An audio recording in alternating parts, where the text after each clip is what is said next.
Do, do, do, do, do, do. People are the worst. I think we're live. So okay. people are the worst. People are the worst. We're going to talk about some terrible CNN people. Hold on. StreamYard. I gotta change it on Twitch to just chatting. Oh, I can't do it now. You should be able to. I don't know. No. Did you ask Colin to change it to just chatting on Twitch? Category. Why can I see it pop out? Ooh, hello, everybody. Hello, Jordan Sheridan live along with Jen Dyes. Hello. We are going to be live for a little bit. Jordan looks like a cargo. Well, that's not nice, Kyle. Oh, what does that mean? You call me fart? You call me fat man? I have you know I'm a little constipated, so maybe it's putting on a few. What? That doesn't even make sense. How dare you? A cargo? Insult my weight right out of the Maybe No, I don't think that means weight. Maybe he means like someone from Fargo. Oh, cartoon character. Cartoon character. Well, that's also like, what's the deal with that? I think I no, cartoon characters can be cool. I just got this shirt ironed. How about that, Kyle? Smash the like button. It's right under the live video. Jen, why are you so much lower than me? Because I'm in bed, to be honest. Oh, okay. I don't feel well, guys. I don't feel well. Right. But just so you know, I have not pressured Jen to be part of this broadcast. I said, if you're not feeling well, don't do it. Yeah. I can sit up a little bit. I'll do the text, I guess. No, I'm doing it right now as we speak. Jen's doing the text. Welcome to our broadcast that's been put together. When will TYT by Status Quo? Never. And I'm insulted you even asked that. We will not be being bought by TYT. No. Or anyone for that matter. But if you have a couple bucks, drop it in the super chat right this minute. Oh my God. Welcome to help us keep this reporting going.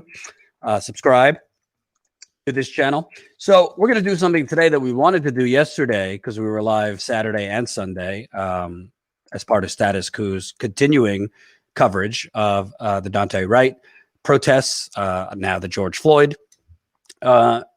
potential verdict coming this week. Closing arguments were being made today by Derek Chauvin's defense attorneys, which if you watched any of it, it really was twisting themselves into pretzels. I mean, how do you defend this man? I mean, it's just so obvious. The video is the video of what happened. So John Farina, freelance cameraman who's been doing God's work out there for us. He's been out. So yesterday we went live, and as these things, tend to happen when you have reporters in the field, not just sitting in a studio, but we have reporters in the field covering these important stories on the ground, not bloviating, but giving the microphone back to the people. Events pop up at the last minute. Breaking news pops up at the last minute. So we had to get off the live stream so that John could go live from a protest outside Minnesota Governor Tim Walz's mansion. So they protested outside his mansion. They marched. So John covered that on the ground. So we're back at it because, boy, Jen, does CNN deserve it on the chin, would you say? What does that mean? Being punched? Well, we're not going to physically punch them. Just to be clear, YouTube can't distinguish. We're not physically hurting anyone, but we're going to figuratively give it to them on the chin, I would say, because this. Do people say that? Yeah, I've never heard that. It's a saying, but because honestly, we're gonna go piece by piece to show you that CNN is gaslighting in two ways. First, they're gaslighting to try and make it seem like they're these brave, on the front line reporters, telling the true story of America, which is total bullshit. And then they're gaslighting because they are basically, while trying to make it seem like they care about police brutality, they seem to care about it if it's brutality against the press. Or when I say press, just CNN producers. If it's brutality against like independent journalists, they can't mention that. But if it's one of them, it's a very Republican mindset, Jen. CNN, if it's one of their people that's messed with, they'll report on it. If it's somebody from the rest of their elitist clubs, NBC, Washington Post, New York Times, they'll report on it. Anybody else? Well, that's too bad that they got roughed up. Yeah, like Brian Stelter made this like devastated tweet about what happened to one of their producers, which was horrible. They helped this Asian American you're getting way ahead of it. We're gonna go through all this. I have I know, I'm just giving a preview. Okay. And so I was like, and making a huge deal that when it happens to Jordan for a long time, they stole his glasses, they don't care. Well, maybe we will reveal, Jen. Maybe we will reveal once and for all the conversation I had with Brian Stelter when I got arrested, which maybe he said was off the record, but he didn't say off the record. Only when I said, "Oh, thanks for saying this. Now I can report this." He's like, "No, this was off the record."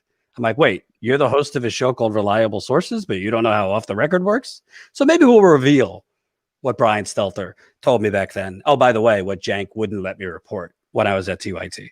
So maybe we'll reveal that. Go on, Jen. Oh my God. Oh, I just want to, because people keep asking, and I keep saying like, oh, it's not appropriate to talk about my health situation, but people keep asking. So since we're on just rants right now, we are going to show important stuff too from John's reporting. So I want to take a lot of time for this. Basically, as a lot of you know, I had got COVID from the insane Rudy Giuliani presser where his hair dye was melting down his face back in November. So I'm a long hauler. So I've been feeling very ill this whole time. This is month 5. Well, the presser was exactly 5 months ago. It was November 19th, a day I'll forever remember. So anyway, I had this past week, or maybe a week and a half ago, I can't remember now. I had an appointment with Johns Hopkins. They now have a long hauler COVID clinic.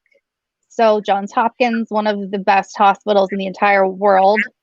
And I unfortunately, on top of having long hauler COVID issues, I have an additional diagnosis caused by COVID that I'm dealing with. So I don't know if you guys are familiar with this. I had heard of it, but I did not know what it was. It's called POTS, postural orthostatic tachycardia syndrome. So shortened to POTS, and it's like what do they call it? Dysautonomia or something like that. So basically, it's in my case makes me just completely exhausted, tired. It causes intense brain fog. One of the tests they had me do, so it affects like heartbeat. So like when I lay down, my heartbeat is one thing. When I stand up, my heartbeat automatically increases they timed it. 2 minutes later, my heartbeat increases naturally. I start sweating and shaking, like trembling. 2 minutes later, it keeps going up. So that's one of the tests, just to give you an example. So it's like temperature dysregulation, trembling, fatigue, the brain fog, as I said, a whole bunch of things. So it's not good. When I ask the question of, is this for life? The answer is not good. It was basically like, there are things you can do to manage it. And it's like, it's worse for some people than for others. And sometimes it'll, it can be better than other times. So like the main thing is I have to drink a ton of fluids, and like I'm taking I have like the salt supplements that I have to take now because there's something to do with salt. I don't know. So there's a whole bunch of stuff that I have to deal with. It's not great. I'm not happy. It's at first I was happy to have a name to what I am dealing with, but it's like not only is it like leftover COVID stuff, but it's also this thing which can be triggered. Like they know it's triggered by intense viruses beyond COVID. So this is on top of long hauler. So it can cause fainting. There are neurological symptoms. It's a lot. No, it can't be cured. You can do things to manage it. So I have physical therapy. I have on Thursday, I have cognitive tests. There's a whole like list of things, and the POTS clinic at Johns Hopkins. So many COVID patients are getting this now due to COVID that the POTS clinic at Johns Hopkins, the earliest appointment I could get is in November. So it's not great. People are asking about the vaccine. I've had my first shot, my second one's in about 10 days. So it's not great, but I'm pushing through, and I gotta just keep doing what I can do. So Yeah, and I think unfortunately, I mean, I certainly didn't have long haul COVID. The only long term symptom I have, it seems, is asthma, which in the grand scheme is not a big deal. But unfortunately, it seems with most of this long haul COVID stuff, doctors just don't have the answers. Better for them to say they don't have the answers than to give you the wrong one and make you go on a wild goose chase with giving you the wrong recommendations for treatment or giving you false hope. Hopefully, with more data and more time, they'll see certain treatments work for these long haul symptoms, but it is kind of the story behind the story. I mean, for so long, everybody was just focused on the death count and the cases being so high and, you know, the Trump cult suicide rallies and all that. But the truth is the long lasting legacy of COVID, unfortunately, you know, obviously the mere magnitude of death will be the long lasting legacy. But the other one will be the living, those left living that are permanently scarred. You know, my only hope is, since you're young, you always call me old, Jordan. Well, you are old, but relatively young, I guess. I was born in 84 and Jordan was born in 82. So he likes to say that I'm old, but I was born in 86, not 80. Oh, sorry, 86. My husband was born in 82. But I say like Jordan's like an 80-year-old man in all aspects. So honestly, when you asked me earlier, should we have a TikTok account? My head almost exploded. Very much scares me. TikTok, and I'm starting to learn fleets on Twitter. Yeah, I was teaching Jordan fleets. I got a Nintendo Switch so that I could. Hey, Twitch, we're on Twitch. I got a Nintendo Switch so I could play Mario Kart and stuff with the viewers. Apparently, you could do this somehow, where you hook up your video game console and you play video games, and people actually your video game console. People actually watch you play video games. This is the thing.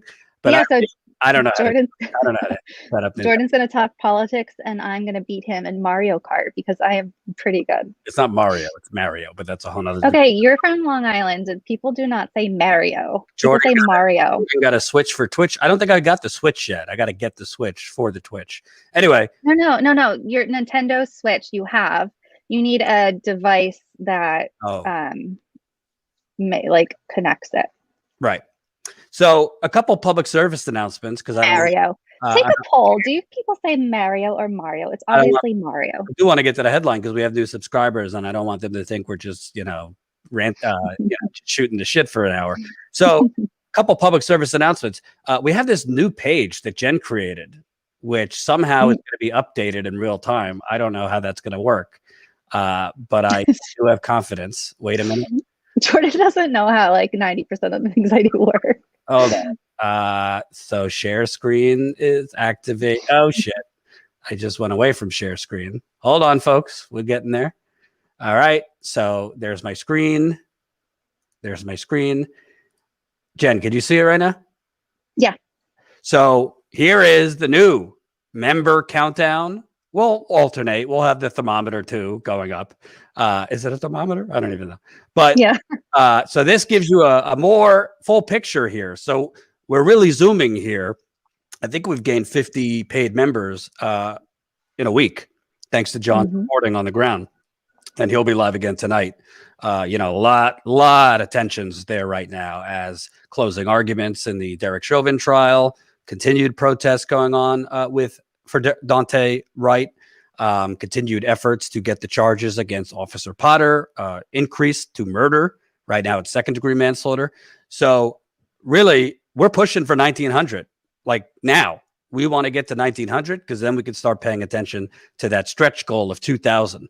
So a lot of you watching right now are already paid members. So thank you. And we hope for those of you new or who haven't signed up yet, today's live stream will show you why it is so important and appreciated to sign up at as low as $5 a month. Statuscoup.com/join. Statuscoup.com/join. We should probably add that somewhere, Jen. I can't. It's a dynamic thing. I cannot add anything to it. So I guess I should. So that's why below it you see that I have made clickable things and photos. Okay. So yeah, definitely sign up. And as each person signs up, we're going to see that number go up, which is exciting. So sign up if you can. GoFundMe's rocking and rolling. So you could also go there. We do not have that much money in the bank, as I always need to tell you.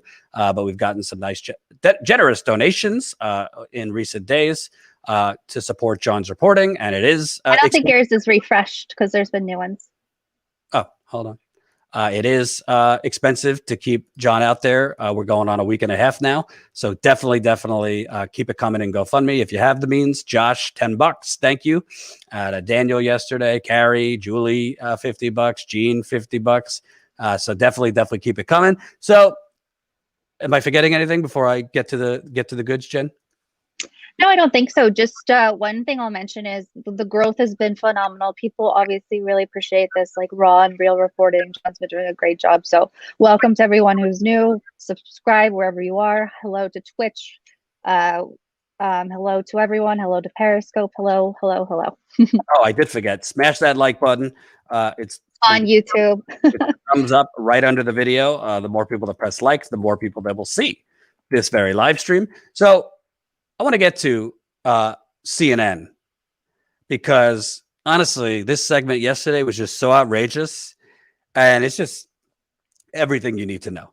But before we get to that, for those of you who don't remember, I want to show John's, really news that he got the other night.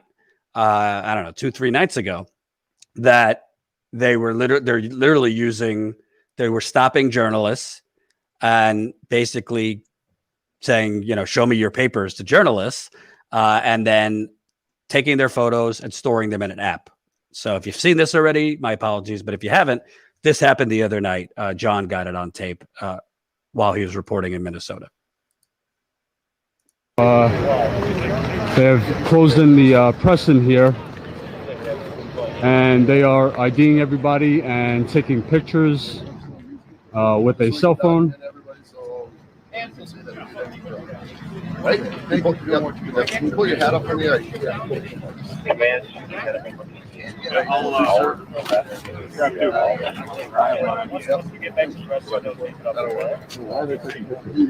Yeah. All right. Advance 2509, check the those guys right there, let's check my guys right now. 13 and that ball and you were saying you guys a bigger one is we're rolling. Oh, that's awesome. Guys, I wouldn't let them take pictures of your face. I wouldn't let them take pictures of your ID, nothing. This is all personal record keeping. Stand back. I am back. I'm back. This is Okay, unnecessary. Stand back. I'm not, If you're not no with way. this group, stand back. Stand back. I'm not with this group either. I'm not with this group. Jesus.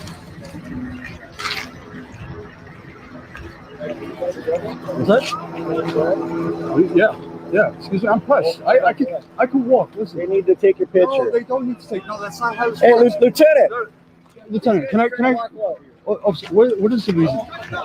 I can't hear. What's the reason for you guys stopping press here, taking pictures of us, our IDs? What's the reason? So, because we have to identify that one. So, right now they were told that there's an arrest, right? So, we want to release the press, but right now this is our perimeter, right? There's no need. You guys shouldn't be taking pictures of press. So, how do we identify press from anybody else? By their press credential, right? Okay, so There's no reason to take a personal picture on your cell phone. I understand, but it's an app that we're using to track all of our notes, all right? So you need to disperse to the north, okay, sir? Thank you. So it's Incredible. it's an app that they're using to track their notes. Notes. Let me tell you something, okay? Not my first rodeo. All right. And smash that like button. We got almost 300 people watching. Share this live stream, get it out to more people. So you mean to tell me, oh, super chats are welcome too, because it's pricey to keep John out there. You mean to tell me that they are just putting their photos in an app and it's for note keeping and it's not possibly going to the FBI, Department of Homeland Security, possibly the CIA, God knows, private contractors, dare I say Amazon, Microsoft. We don't know where the hell these photos of these journalists are going. Secondly, you know, they asked, well, how are we supposed to differentiate protesters from journalists? How did you do it before? Most of them are holding cameras or they have press badges. Yeah, devil's advocate, you know, sure, you could just make a press badge or whatever, but it's pretty, you know, it's kind of obvious. John's holding a camera. Others were holding cameras. If they're not holding cameras, they got their little notepads. A lot of the New York Times people, you know, traditional media out there have their little notepads. You see them regularly. If you're a police, you see kind of the same faces covering these protests. They're not, most of the time, the journalists aren't like screaming at the police or participating in protest activity. So this is in a sane system where we had, sounds like the Shadow app. Thank you, Richard, $4.99. Could be. If Pete Buttigieg might be behind it. Thank you for the super chat. Keep it coming. By the way, YouTube, Twitch, we can put your subs and your super chats on the screen now. So pretty fun. Correct. Keep them coming. So the only downside about doing that, like it's pick your poison, because it's cool for the live stream, but then when we post the content after, it kind of looks funky. Well, if we do it like we just did, like it's a little break that Colin can then later cut. Okay. So honestly, this is a major scandal that police in Minnesota were stopping journalists, putting their photos, IDs in a database. We don't know. Very unlikely it's stopping just with the Minnesota police. Very likely that it's being shared with other police departments around the country and federal authorities. We've seen that they've done this with journalists at the border. I think The Intercept broke that story a while ago. It's terrible what they're doing. So, you know, I kind of got into it the next day, and credit to John, by the way, got that amazing footage. So I kind of got into it the other day with this CNN reporter who, you know, these CNN reporters, because they have a multi-billion-dollar corporate machine behind them, all the ads make them look like they're so brave and they're out on the frontier. And this is how this person, Sarah Seidner, is. She's a reporter for CNN. And she wrote, I'm in my 25 years as a reporter, I've never, ever seen, I've never heard a police officer in America actually say journalists will be arrested. Oh, did I not share the screen?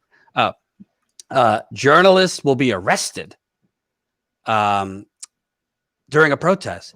But that happened in Brooklyn Center last night. We stayed because we're so brave. The citizens are why we stay. I took this moment after the announcement.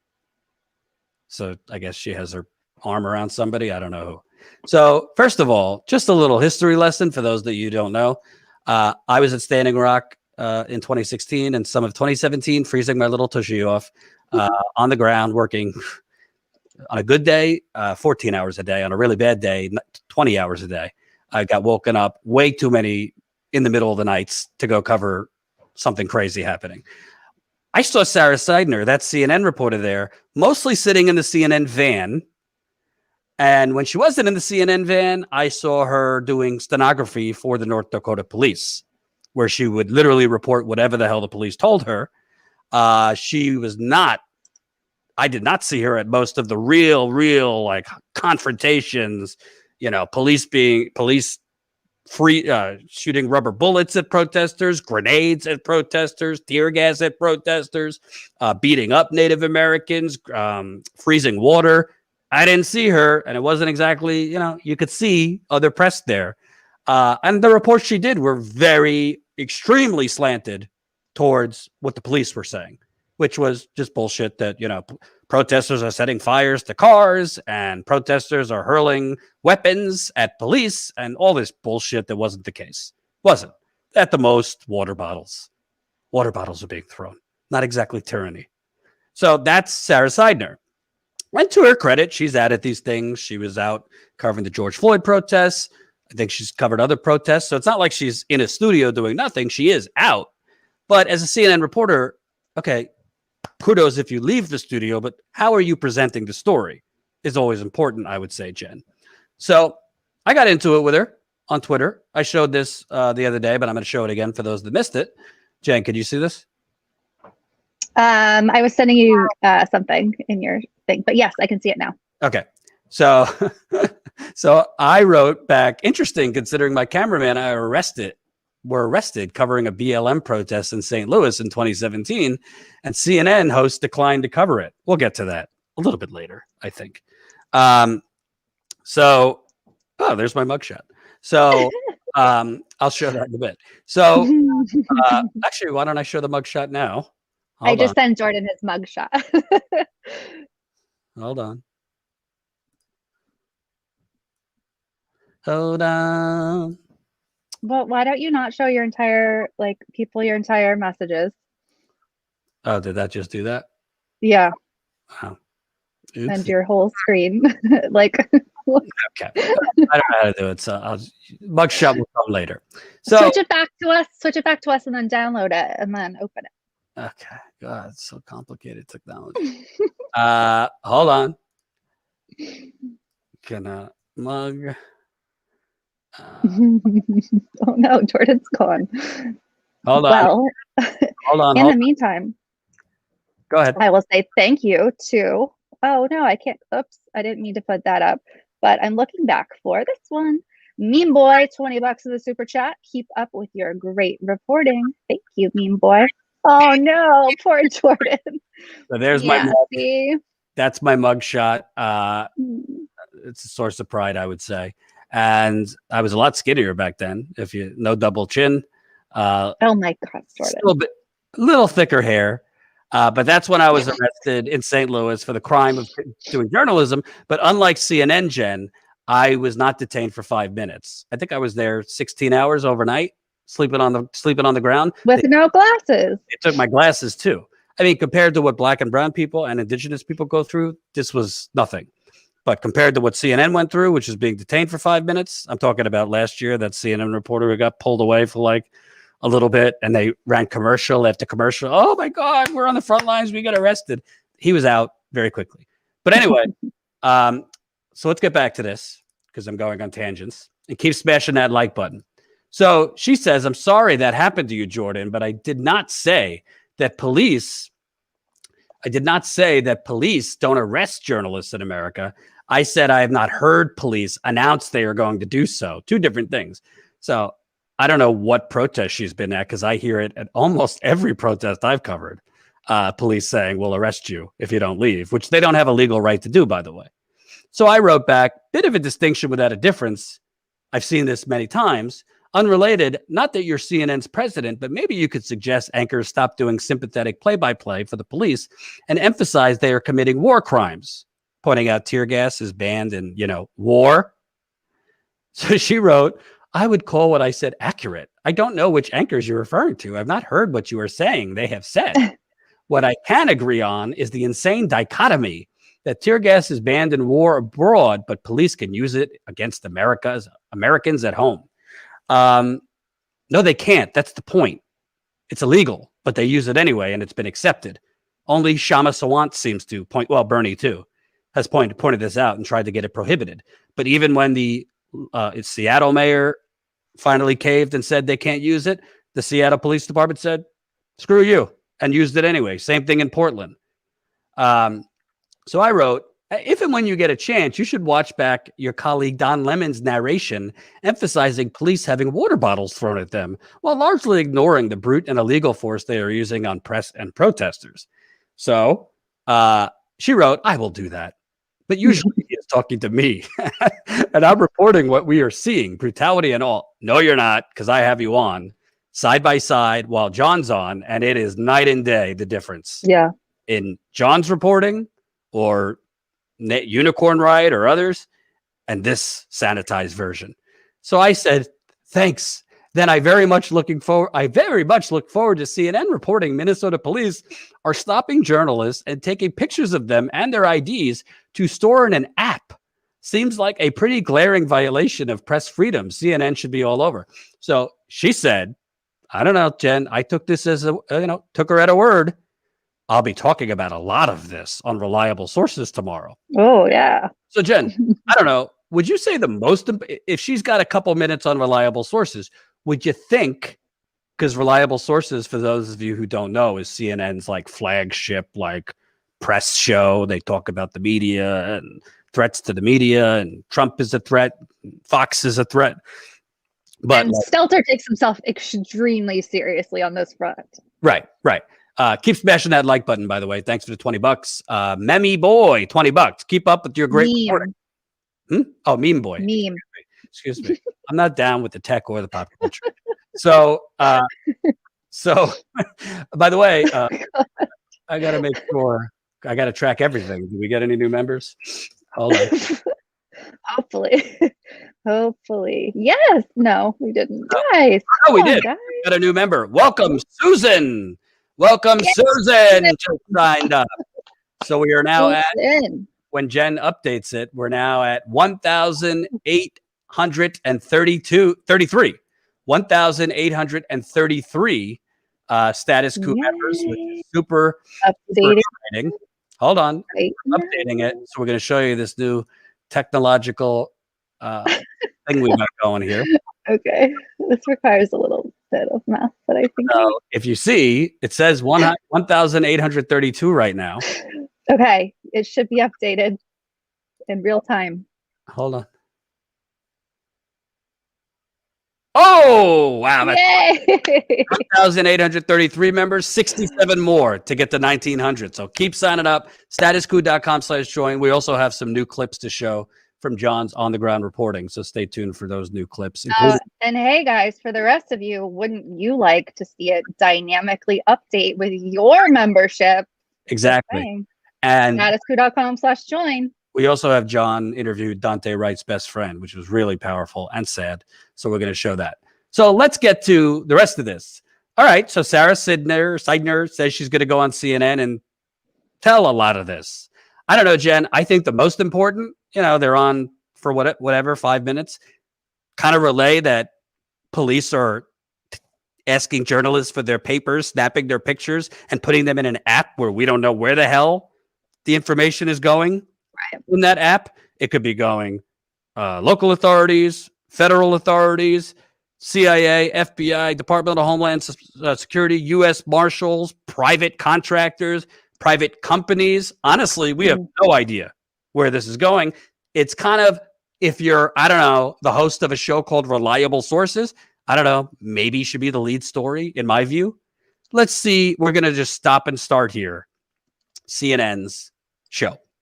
This segment, Brian Stelter, who's a buffoon and who's never actually reported on anything like on the ground, but pontificates for a living on, the sanctity of press freedom, only freedom for elitist corporate journalists that are not, making six figures or under the umbrella of a corporate outlet. He don't give a damn about.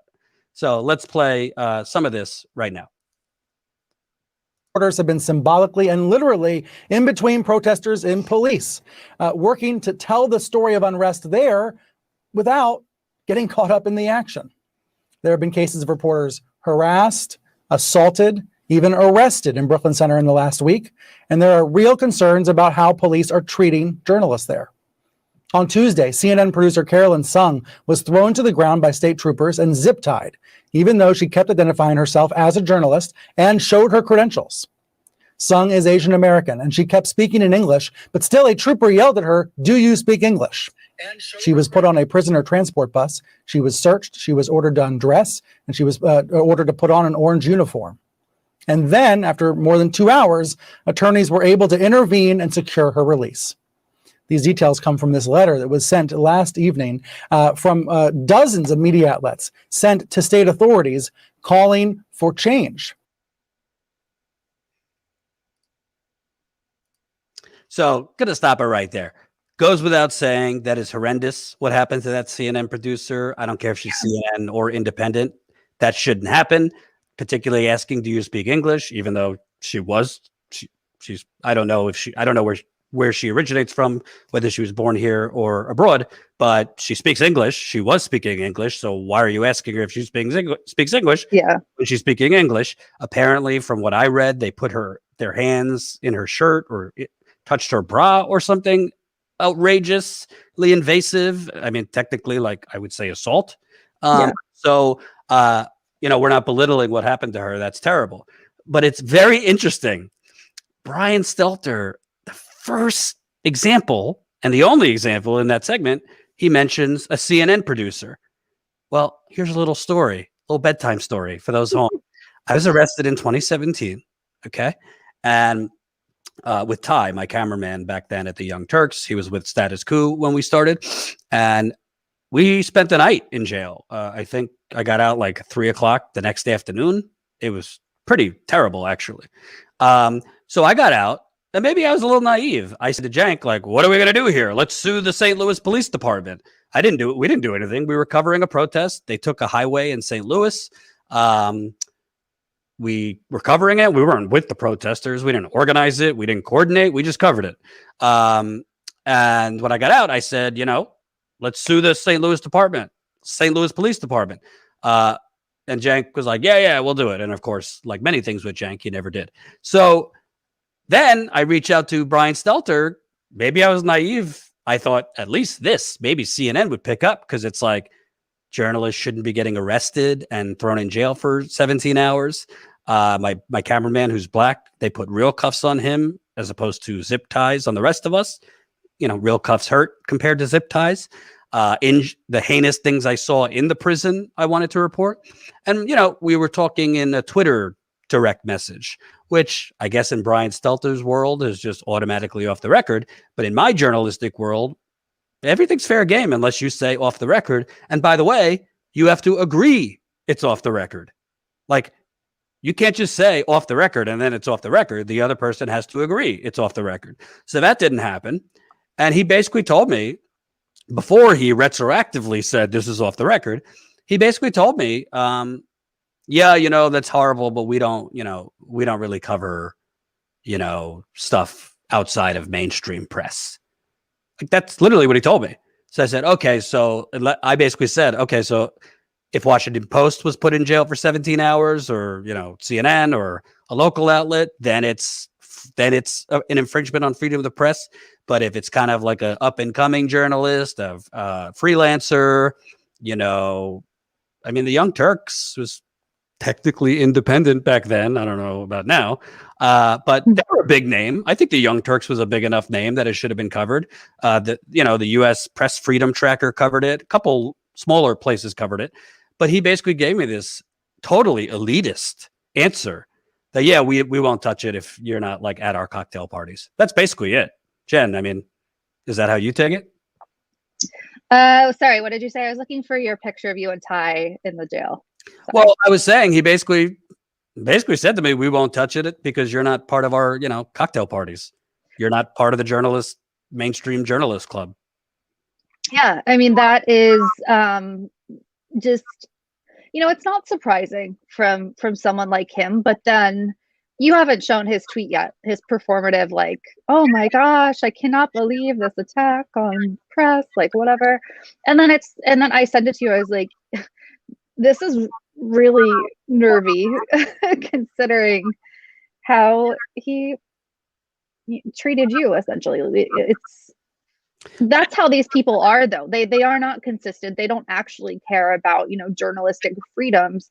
They care only about their own. They care only about, the CNN name, and not actual press freedoms. And, that is part of the reason why, Julian Assange, for example, you don't hear support for him on mainstream media. And that is, I think that's part of the same issue. They do not care when it doesn't come to their own. And by the way, when I told Cenk about this and said, I said, I was just like, I'll give it to Cenk. I won't even do a video. Let Cenk go off, thinking like this is kind of, oh my God, yeah. or what TYT says it is. This is red meat. I mean, you got a CNN anchor basically telling you, yeah, we don't deal with you proletariat journalists. Sorry, you got arrested. Come again when you move up the ladder to the Washington Post. And Cenk, yeah, right. Cenk basically said no. He spun it as like, well, we don't want to publicly put him on blast because if we sue the St. Louis Police Department, we want to, lobby him to cover that. I was like, which is absurd. Like he won't even cover that I got arrested. You think he's going to cover that we're suing them? Get the fuck out of here. Oh my God. The truth is, yes, Beauty and the diabetes. Cenk hung us out to dry. And honestly, I said to Brian Stelter, I was like, I'm not expecting, I don't even care. You don't have to have me on. You could just cover it because it's a gross violation of freedom of the press. Not just me. They arrested 6 other journalists. And what they did actually, they first arrested journalists, then they arrested the legal observers, which is actually illegal. You're not supposed to arrest legal observers. They wear a yellow hat, I think. And they're supposed to be there to observe what the police are doing. But the police arrested the journalists first, then the legal observers before even getting to the press. Why do you think they did that? So that there would be no cameras or observers. God knows what they did to those protesters. So yeah. Why I bring all this up, I don't really give a shit if Brian Stelter cares. He didn't say off the record, so fuck him. He said, when I brought it up in the DM, like, oh, wow, I'm glad you said that. That's quite a statement from a CNN anchor to say that. Then he kind of backtracked. He's like, well, this is off the record. If you want an official statement, you'll have to go through CNN. He literally said, if you want an official statement from me, you'll have to go through CNN PR. I said, I literally said to him at the time, wait, so you're the host of Reliable Sources, but you don't know how off the record works in journalism? You don't get to retroactively tell me this is off the record. So he kind of assumed, I think, because it was a Twitter DM and maybe like, I don't know, Twitter ethics is it's just assumed off the record. But yeah. I assume if I'm talking to CNN's media reporter that he would be a little smarter to specify off the record. So anyway, whatever. It's not Watergate, but it just shows you Brian Stelter and his ilk don't particularly care. Because, by the way, he chose to show the CNN producer that was just violated by police there. And she was. Like I said, we don't sugarcoat. What happened to her is awful.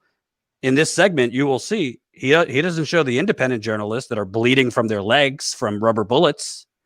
They don't. Right. He's not showing in this segment independent journalists who have had to go to the hospital, to the emergency room. John showed that. He's not showing independent journalists who have bandages all over their chest and they're around their back from what police have done. He's only highlighting the CNN person.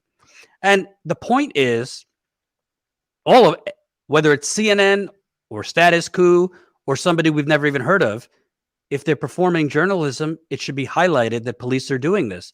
It should also be highlighted that police are doing this to the protesters too. Journalists, yeah, we're protected by the Constitution, but they're doing the same shit to protesters, and 99% of the protesters are not doing anything to warrant that. So let's get back to more of this. Keep smashing that like button. We got almost 500 people watching because the rant is coming. I've been building up, Jen, but the rant He's been waiting for this rant. The rant is coming. The rant is coming. It's like winter is coming for Game of Thrones. The rant is coming. And keep going. We've only gotten one member so far.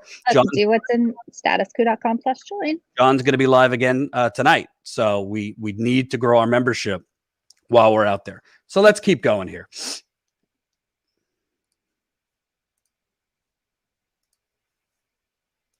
To make sure these sorts of things don't keep happening.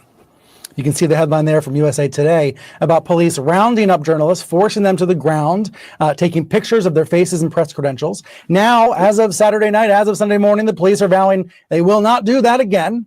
Minnesota Governor Tim Walz is expressing regret for some of the episodes in the past week, an embarrassment for the mistreatment of journalists. He's writing on Twitter that journalists must be allowed to safely cover protests and civil unrest. And I've directed our law enforcement partners to make changes to make sure that journalists don't face barriers. Bottom line is that unrest is no excuse to violate the First Amendment. And all of this is unfolding while reporters in Minnesota are bracing for the verdict in the Derek Chauvin trial. Closing arguments expected to begin tomorrow. With me now live in Minnesota are the CNN correspondents Sarah Seidner and Miguel Marquez, who are living this story and telling the world about it every single day. Miguel, you were with Carolyn Sung, the producer who was arrested. Thankfully, you were not detained or arrested that evening, but these problems have been going on throughout the week. There was a video shared on Twitter of a water bottle being thrown at your crew on one occasion. This seems like it was protesters trying to create trouble. This was a story that went viral in right-wing media. Frankly, they claim CNN was covering it up, which is ridiculous. But tell us what happened. Tell us what happened, Miguel. Yeah, there was no cover-up. There was a lot of things happening at Brooklyn Center Police Station. There was the main body of protesters that were holding a rally and sort of focused on the eyes on the prize and focused on what they wanted to do. There were a few protesters at the gates to the police station yelling at the police, and then there was the phalanx of law enforcement behind the gates, and we wanted to sort of show all of that in our live shots and tell people what was kind of going on there. We even moved because some protesters didn't want to be on camera, so we moved to accommodate them. Then another smaller group of protesters came around and started sort of shouting us down. They had a loudspeaker. They were trying to shout us down. They wanted us to move to a place where we couldn't see the protesters that were taunting the police. And that's when this water bottle gets thrown at one of our guys. He stumbled back, tripped over a curb, but it heightened everything at that point. We started trying to figure out how to make an exit because it was just getting too intense there, but we didn't want to look like we were running. That's when somebody hit me with a water bottle, and then we sort of just started moving toward our cars. They continued to sort of pelt us with whatever they could find. We got in the car and we took off. I cannot blame them for being angry, but a lot of people are very angry, suspicious of the press, the corporate media. All those things come into it at these places, and it was just one of those situations that it was intense. There were people who were angry at everything and everybody, and we happened to be in the wrong place at the wrong time. Brian? Yeah, tensions among the Oh my God, that's infuriating. You just can't make this up. I didn't even know where to start. Jen, you go first, because there's only so much time that they have to do this segment. I think, from when we clipped it, it's about 10 minutes long, this whole thing. I will tell you, hold on. We are 4 minutes into the 8-minute segment. So we're halfway through. We're halfway through. Not to mention, Jen, that they are literally stopping reporters and photographers, all of them, asking for their papers, and then putting their photos into an app. Not to mention halfway through. Well, and so the thing is, there are assholes in every group. There's also a lot of anger, including at the media, including at CNN. It's not just Trump supporters that have CNN sucks ringing through their heads as a brainworm. I mean, as a, what did I call it? Not a brainworm, whatever, earworm. So the fact that they spent time on this, like, sure, it's bad. Once again, yeah, like, that's not great. The guy fell down. That's not cool. But the issue with police is systemic. They murder Black people. They just murdered another Black man, a Black 20-year-old father with a baby son. They just murdered him during the Derek Chauvin trial. It's not even been a year since George Floyd was murdered. So to spend time on this is insanity. And the freaking chyron at the bottom, CNN assailed by protesters. Give me a freaking break. That's so maddening. I didn't even see that part earlier. God. Well, there's a few things, because, the great Noam Chomsky, who, by the way, Noam, if you're watching, I've requested an interview with Noam Chomsky we gotta get Noam on 3 times. Every time I request an interview, he tells me I'm booked up till, I'm booked up. Now I'm booked up till July, earliest I get. Oh, no. I'm thinking, okay, well, hope You know, I We hope. don't have much. I hope. But yeah, it's something. I keep asking him. Anyway, but the great Noam Chomsky, as part of Manufacturing Consent, he makes the point of media framing. So let's start with Brian Stelter's verbiage. You know, some folks up to no good. That's how he said it. Some folks up to no good. Am I watching Bill O'Reilly? First of all, listen, am I saying it's okay to throw water bottles at police? Yeah, by the law, no, it's not. But I don't know, like magnitude here, Mr. Stelter. Who's up to no more? Who's up to more no good? Right. Because there's literally protesters, and we're showing the footage. CNN is not showing this footage. That's the point. They're pretending to be brave and on the frontier and in the trenches. They're not showing footage of protesters. The only thing they're doing is screaming at the police, which is certainly legal, certainly within their right. They're getting maced, tear gassed, pepper bullets, rubber bullets for basically cursing at the police. It's not illegal. It's allowed. And the police are lucky if that's all they get from these black, brown, and white allies who are out there literally fighting for their lives. These black people are not out just to protest. They're out because their lives are at risk. Their families' lives are at risk. And Brian Stelter wants to talk about, some folks that are up to no good. Then Omar Jimenez, more of this framing, puts it as, those who were, I forget his exact words, but, those who were, taunting the police. Again, more framing, there were protesters taunting the police. Oh, are they such delicate butterflies? They could shoot within half a second. But it's, these protesters are taunting the police. They're framing it as it's almost equal. Right. It's like the protesters are, doing wrong and the police are doing wrong. I think the police showing up as G.I. Joe and G.I. Jane with military garb that you see in Fallujah and Baghdad and Afghanistan, which we'll see if Biden actually follows through, with these shields and these tanks and all this. I'd say that's really taunting, if you ask me. And I'm a white guy. So obviously black people are the ones that feel the most threatened. But again, this framing of, the protesters are taunting. And the worst part of it, to me, the worst part about that part of it is they're just like playing dumb. Like, just some of them don't like the media and don't want the media out there. Like, not even at all evaluating why is it that they're telling CNN to move? Why is it that they're telling? Is it because they just don't trust the media overall? Because I haven't seen them. There are some people who say to John, I don't want to be on camera. But I haven't seen John or other independent outlets. They embrace independent media when we're out there. But they're asking CNN to move, Omar, not just because of a blanket distrust in all media. It's a disgust with you because they've watched you over the years do stenography for the police. Jen. Absolutely. And the fact that they put this, fairly early on in this 8-minute long clip, that they also addressed that they had been, criticized for covering this up or whatever. They're also framing, as speaking of framing, they're also framing this as like, look, we're good. We're addressing people's concerns. So many people were worried about this. Like, we would never cover anything up. In like the normal CNN watcher, they're probably going to say like, oh no, those protesters, they did throw a bottle. That's not good. They shouldn't do that. Why are they being so wild? And they'll be like, oh, it's good that CNN is showing this. They're not covering anything up. And meanwhile, that's the point. That's why CNN is doing it this way. It is specifically laid out this way. These segments are planned. I mean, Jordan, you know exactly how media does this.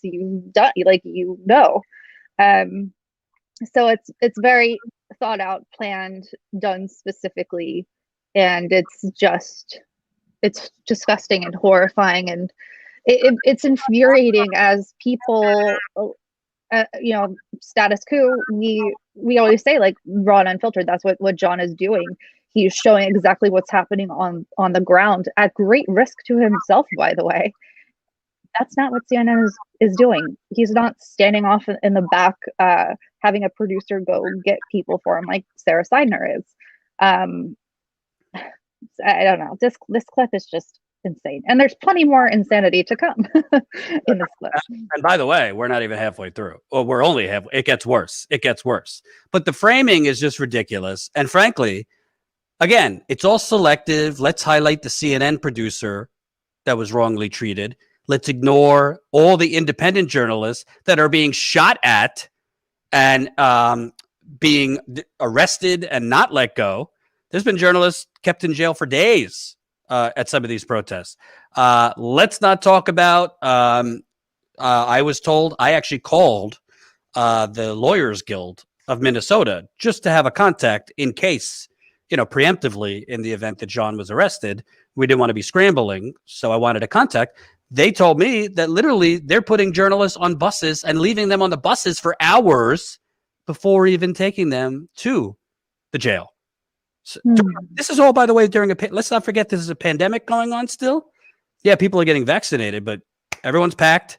You could still get it transmitted outside. So let's play the rest. By the way, we got 500 people watching. Smash that like button right under the video. Like. Share this live stream. Sign up as a member. We're now at 1,833. Jen, there's got to be some folks here that want to sign up before John. Maybe we should tell them what they get. You could do that. One of the amazing things that you get. No, seriously, it's status quo. We're not just people who talk to you. One of the things that we want to make clear is that this is a community, and Jordan's wife called it the community, which I think is very apt and a great framing, because that's what it is. And so as part of joining Status Quo for just $5 a month, you get access to our members only Discord chat. We keep it members only, to keep trolls out, to make sure that it really does feel like a true community. We talk about, what's happening in the news and politics. People start talking about like what's in their lives. We have different channels for different things like book clubs and cinema and whatever you kind of want to talk about is there. And that's great. We also do Ask Me Anything member calls with Jordan and myself. John has joined us. Hopefully, if he's up to it, he'll be able to join us this month as well. After he's done reporting in Minnesota.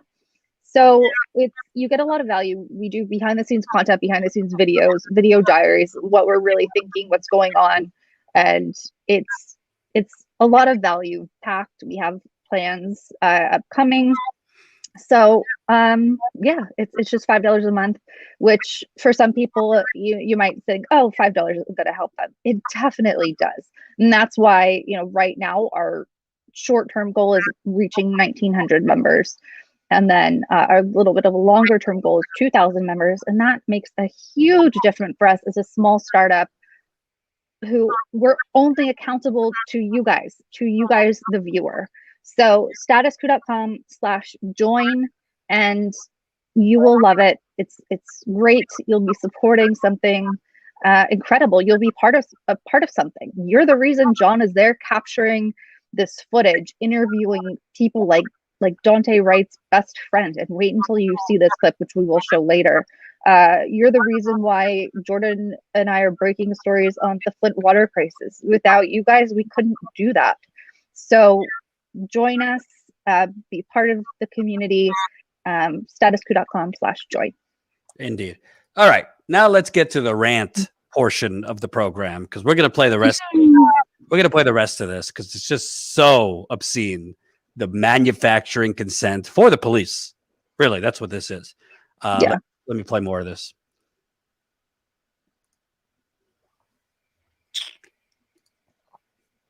Protesters, tensions between police and the press as well. Here's a photo of, I believe this is a photojournalist whose finger was broken. You can see there, he says he was shot in the hand with a rubber bullet. by the police in Brooklyn Center, and the impact broke his ring finger in 2 places. So like I said, we've got assaults, harassment, arrests. And Sarah, that brings me to you. How do you navigate what is, 6, 7 nights of unrest, in some ways predictable as it gets dark, it gets uglier there? How do you navigate it? You navigate it by doing your job. I mean, you're out there to show what is happening and out there to show what is really going on. And I do want to speak to something. We've heard from the governor that he deeply regrets the misconduct, as he called it, of police that occurred against journalists in particular. And so when you hear that, we've heard this before. Our reporter Omar Jimenez was arrested by state police here, and we heard the regret before. So what changed exactly? Nothing. Nothing changed. The police are still treating journalists, throwing them to the ground.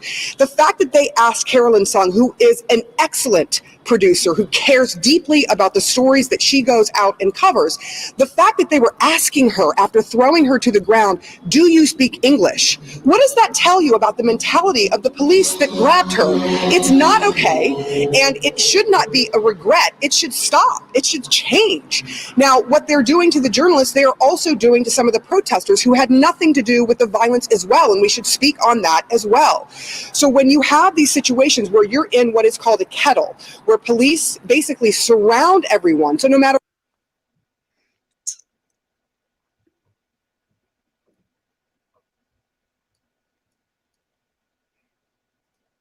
So there's more to go, but I just want to make a point. Jen, have you ever seen Sarah Seidner, Don Lemon, or any of these motherfuckers that outraged about protesters? The same shit happening to protesters? Kudos to you for getting all riled up, Sarah Seidner, that they're doing it to journalists. Where is the same outrage for them violating protesters' First Amendment rights? Where is the same outrage for them violating protesters' humanity? Where was this outrage? Because I saw you at Standing Rock, Sarah Seidner, and I'm not trying to pick on you, Sarah Seidner, but let's just call it like it is. Where was this outrage when they were literally firing rubber bullets at indigenous women and men, and children, by the way, who were banging on drums? You were there. You didn't report any of it.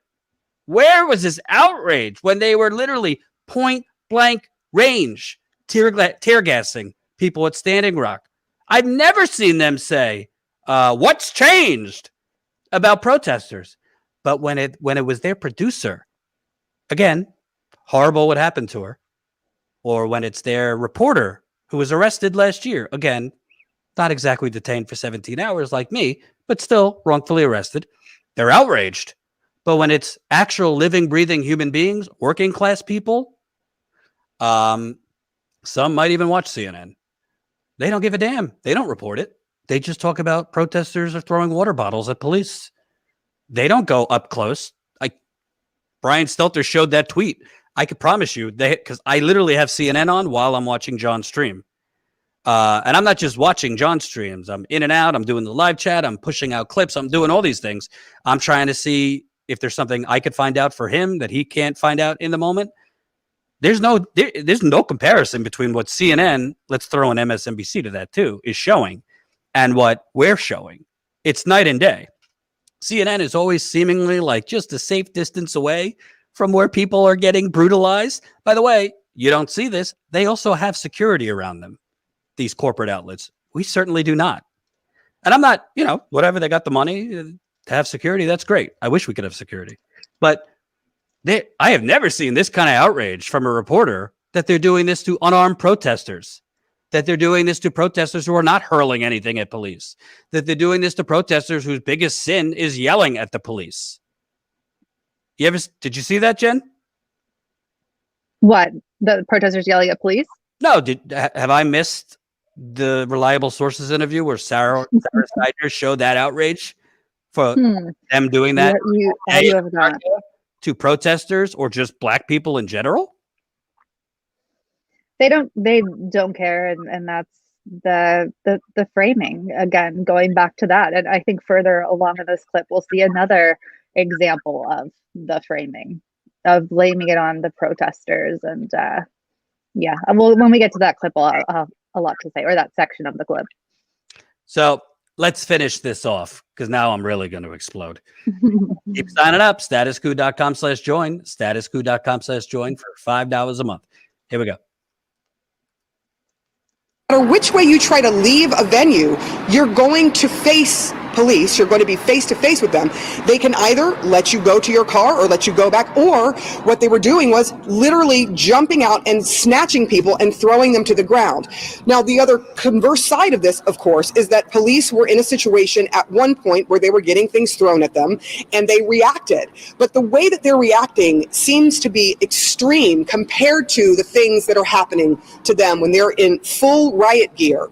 And so seeing that happen, it is our job to be out there to show everything that's going on, what's happening to the police, what the police are doing to people, and what the protest is all about, because this protest is ultimately about the pain of somebody who was shot and killed for no good reason.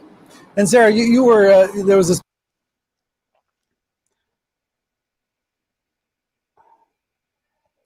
So, a few things right there. First of all, if she thinks that these protests are about the pain that somebody was shot and killed, I don't want to, as a white man, tell her what it's about, but I will tell her, you need to get your eyes checked if you think that's what these protests are about. Okay? These protests are not about the pain. These protests are about the anger and desperation of Black people who are being executed every day and are literally sitting ducks for police. That's what these protests are about. It's not about the pain or the need for a conversation. It's about hundreds of years of sin in this country. It's about a country built on white supremacy. Yeah, bring on the trolls if you want to come at me. That's what this is about.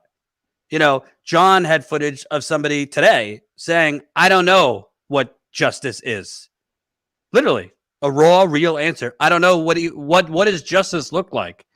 All right, if Derek Chauvin is found guilty, yeah, that's justice in the short, in a little micro term. But what is justice for Black people in America? It's the whole system is unjust. Well, one guilty verdict's not going to change the system. And he said, I don't know what justice would be. But it seems like they don't even get what they're covering. They don't even get what these people are out there for. Yeah, they're in pain, but the real emotion I see is more anger and desperation and fighting back against executions. I mean, most of the people out there, particularly Black people, know somebody who's been killed by police or injured by police or targeted by police, or they have been targeted by police. So she doesn't even know what she's talking about. And the second thing is this framing. We're out there to show the good and the bad, what the police are doing and what's happening to the police. What exactly is being done to the police? I don't really get it. I'm watching and I don't see what's happening to the police. Is water bottles being thrown at the police such tyranny? I mean, again, you're not supposed to. I'm not saying go do it, but it's like water bottles. The police aren't being shot at by protesters. The police are being screamed at through fences by protesters. So what's happening? It's this twisted bullshit framing that somehow the protesters are, Brian Stelter said, people, whatever he said, up to no good or up to trouble or whatever. And Omar Jimenez saying taunting police, and Sarah Seidner saying what's being done to the police. There's very little being done to the police compared to what the police are doing to these Black men all over the country. It is insane framing. And for her to say, we're just there to show you the pain. Well, if you want to show the pain, maybe you should be showing the police and the blood coming from these rubber bullets, pepper balls, tear gas, because they're not showing any of that. Have you seen that, Jen? I haven't seen any of that, certainly. And I think, we keep talking about framing, and I think that's because this clip is a masterclass in manufacturing consent, as you mentioned earlier. The fact that they can't mention the mistreatment of protesters by police without saying, but protesters were throwing things at them. They have to qualify it. each time. Meanwhile, as we showed in yesterday's stream from John's reporting, there was one clip that I always say shocking, but then I say, well, it's not really shocking because it's not surprising. But they're literally, protesters were taking a knee in mass, and all of a sudden, right as they're taking a knee, and a gentleman is leading them to take a knee, and I probably to start chants or maybe a moment of silence. We don't know, because suddenly the police start shooting pepper balls, probably pepper balls, we don't know exactly what it is, into the crowd, and spraying tear gas into the crowd of people taking a knee. So the framing that CNN has here of, well, what the cops are doing is in response to what the protesters are doing, is completely wrong. And that's something that that other outlets are doing as well. I know we're talking about CNN right now, but yesterday, as I was getting ready for yesterday's live stream, I was listening to Washington Post's take on this in their podcast, and they were saying that protesters were getting arrested because they were breaking curfew, and they basically said that that's the only reason, or they framed it as if the police were only arresting protesters for legitimate reasons, then that's all. And I wanted to throw my phone across the room, because if that person, that reporter, is in Brooklyn Center, so they are outright lying. That is an outright lie. These people aren't getting arrested because of breaking curfew. They start calling what is it, an unlawful gathering or whatever it's called, way before curfew most of these nights, and just start harassing people and beating people and journalists and protesters, etc. And so this mainstream media issue goes beyond CNN, but CNN, and especially this clip, is a great and horrifying example. And by the way, well, it's the Washington Post, so I'm not shocked. And by the way, where they're storing these the journalist photos and IDs into this app probably is going to the Washington Post owner, Jeff Bezos, and Amazon. But that's a whole nother thing. So nobody's asking, well, why did the police get to set it? Why did the mayor or the police get to set a curfew for protest? Yeah, you get to kill these black men with impunity, and then you get to set the terms of the response. It's one thing if the city is on fire. It's not. But you get to, all right, if they scream a little too much at you or there's too many people, we're going to set a curfew. And we're then way earlier, as you pointed out, Jen, going to say this is an unlawful gathering based on what? We're just making it up, and start arresting people. So they're killing these black people. Then they're in many cases covering it up after the fact, or trying to cover it up after the fact, trying to stop the videos from coming out. Then when the videos come out, then they try to basically contain the protests, and they have CNN complicit as their accomplices, in showing a highly sanitized version of things. Yeah. Let's finish this clip off here. The end is just painful. The whole thing is painful, but here we go. Moment in one of the evening's coverage where you were talking with a man who said, the media makes this worse. The press just makes this worse. That moment certainly went viral this week. What do you say to that? The idea that the press makes this worse? Look, we're out here to tell the story. If we don't show up, guess what happens? We get slayed for not being there to show what's going on. So there's this dichotomy that we are constantly juggling. And there is a reality to, if there are cameras there, then people are shown. Sometimes it encourages more people to come to an area that may have nefarious ideas. But we're just reflecting what is happening out there. And so to that gentleman, I said, look, if you want to talk about the issues, let's talk about them right now. You're live on TV. He did not believe me, but we were live on television. He had a platform to the world at that moment in time. And that is all we're doing, is we are here to reflect what is going on in the society. And to be perfectly honest, everybody has one of these. They have their own little TV station. So if we weren't there, trust me, it would get out. And that's what's changed, is that the media, whether you call it mainstream media or not, everybody has their own little TV station and they're all broadcasting all the time. So attacking us isn't doing a whole lot of good. And as I said then, we're not going away. I'm not leaving. This is my job, but I care about the community as well. And I want to tell the stories, both the good and the bad, whatever is happening.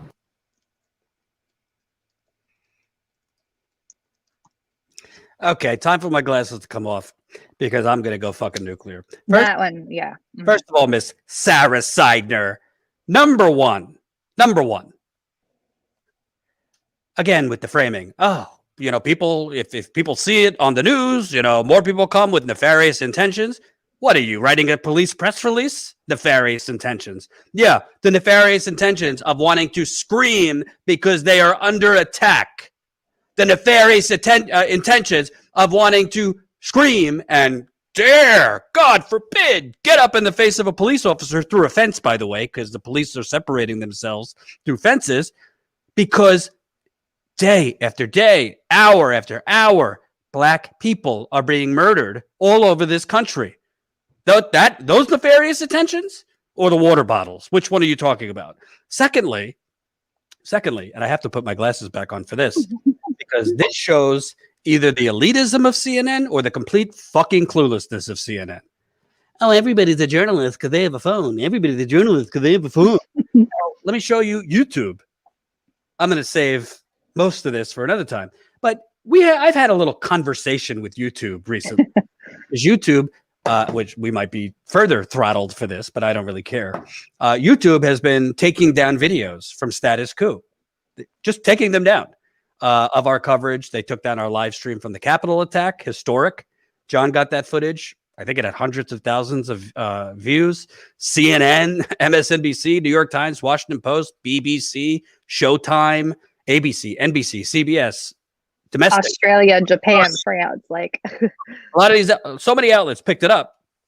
They picked it up from us. The same footage from us that they picked up lives on YouTube fine. They took it down from us. And they gave us this fucking convoluted bullshit reason that we didn't provide, what was it, the proper educational, artistic, documentary insight or context to the clip. Yeah. Or we didn't provide the proper countervailing views, they said. So I responded to this YouTube woman. Let me get something straight. So during the attempted coup, you want John Farina to leave the coup, go find a Georgetown professor somewhere in DC, bring him back into the rally to provide the countervailing view that Biden won the election? Is that what you're telling me? It's just such ridiculous bullshit. And I pointed out in this email to YouTube, and it was an essay I wrote. I said, YouTube, you have openly admitted that you are propping up CNN and Fox News of all outlets. They dub it authoritative content, that they are elevating authoritative content and edging down, meaning hiding in YouTube. So for those that don't understand, they are stuffing your feed with Wolf Blitzer, Brian Stelter, Rachel Maddow, Washington Post, basically corporate outlets that no one in their right mind goes to YouTube to watch. They're basically stuffing your feeds with them and deranking Status Quo and other independent outlets. So YouTube got back to me. I'm not going to read the whole thing, but I will read this. Sorry if I'm putting Beth on blast, but I don't really give a shit. Can you see this, Jen? Oh, no, I didn't share it. No. So, and I'm going to do a separate clip on this, but this part is important. Zoom in.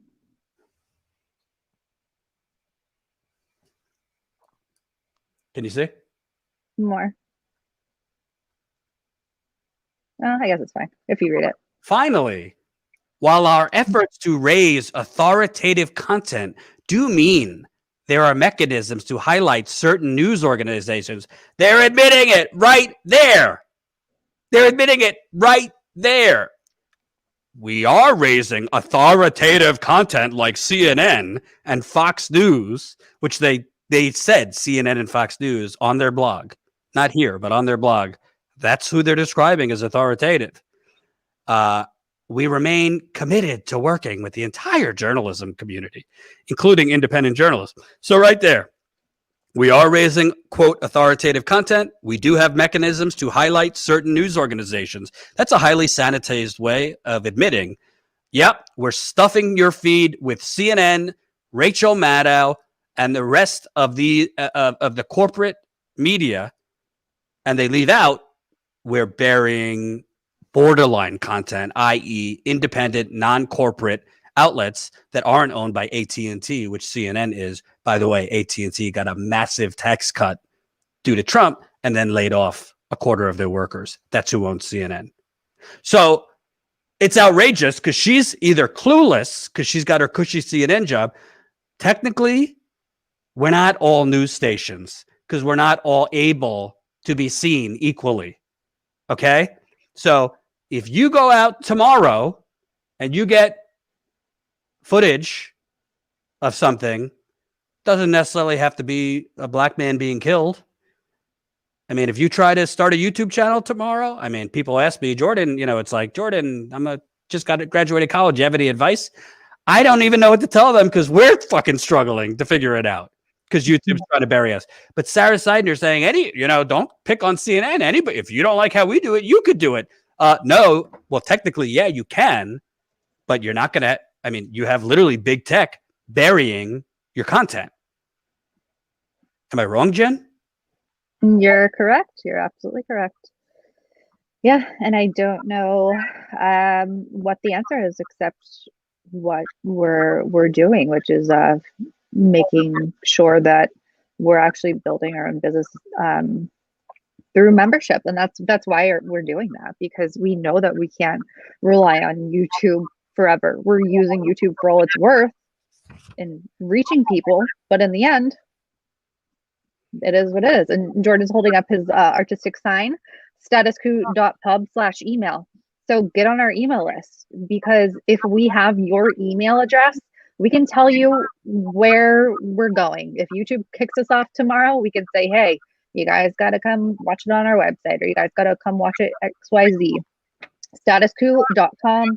No, statusquo.pub/email. Statusquo.pub/email. That's what we need to do. We saw Abby Martin doing this today too. She tweeted out, indie media is being crushed and suppressed, so they're trying to grow their email list in the event for the apocalypse. Because what happens if we're kicked off YouTube and elsewhere? You better have a damn big email list so you still have your viewer base to bring them wherever else you go. So sign up for our email list. We also have this beautiful piece, statusquo.com/join, sign up as a member. But the thing that is so infuriating, and again, I'm sure she's a nice person. I don't care, but she's a hack. Okay. So you're basically. Well, did you end that clip? Because she talks about trying to interview that guy. Did you play that part yet? No, that's all I clipped. Oh, okay. Well, that's the part that really was infuriating as well.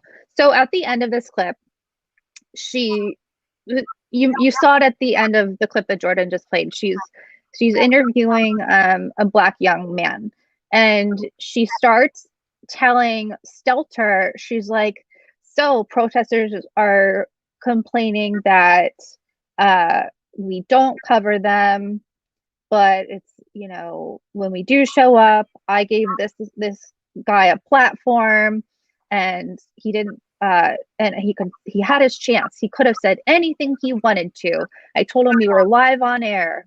And basically she was saying, like, look at us, we're CNN, we're doing such a great job. People are blaming us and saying we're not there, we're not present at these protests, we're not showing what's going on. But look at us, angels. We gave this guy a chance to say anything he wanted to our live audience, and he didn't take it. Their fault, his fault. And that's disgusting. And that is why this entire segment is propaganda, manufacturing consent. And that's what they do all day long. So imagine those people who have CNN or MSNBC playing in their offices, or who are sitting at home, working at home or whatever, have CNN or MSNBC playing all day long. And so this is getting fed into their minds all the time. So it's not just Fox News that brainwashes people. It's not just Newsmax that brainwashes people. It's also MSNBC. It's also CNN. And it's disgusting. And people don't realize what's happening. They don't realize this framing. And again, to be clear, I'm sorry to tell you if you're an aspiring journalist or something like that and be a Debbie Downer, but the truth is we don't all have the same opportunity as CNN. We don't all have the same megaphone and reach as CNN. I mean, honestly, there are people who have captured grisly video from years ago that didn't get any traction. Black people being shot, Black people being attacked, that are just coming out years later only because of the moment we're in. So just because you capture the footage doesn't mean it's going to get out there. For example, Botham John was a 26-year-old Black man. We went down there, Status Quo went down there to Dallas 2019. He was just hanging out in his apartment, and a white police officer accidentally came into his apartment and shot him dead. There was no video, right?